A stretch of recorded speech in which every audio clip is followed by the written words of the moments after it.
আসসালামু আলাইকুম রহমতুল্লাহি ওয়া বন্ধুরা, চলে এলাম ঘাসের রাজ্যে। আজকে আপনাদের দেখাবো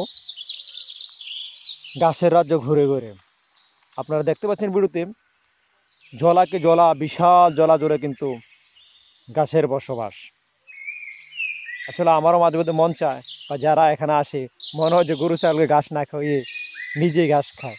দেখতে পাচ্ছেন যে পরিমাণ ঘাস, যে কি পরিমাণ ঘাস এই জলাতে আছে। আচ্ছা, জলার কিছু অংশ আপনাদেরকে ভিডিও করে দেখাচ্ছি। পুরা মাইলকে মাইল, হাজার হাজার মাইল, একর, হাজার হাজার মাইল বা হাজার হাজার একর জমি কিন্তু ঘাসে পরিপূর্ণতায়। যেমন খোলা মাঠে গরু ছাগল ছেড়ে দিলে ঘাস খেয়ে, ঘাস দেখে গরু ছাগল হাঁটফিট করার কাছাকাছি। আর খাবে কি? যে আসে তারে কিন্তু মন চাইবে ছাগল গরুকে না খাওয়িয়ে ঘাস, নিজে ঘাস খাবে। এমন এক অবস্থা ঘাসের রাজ্যে।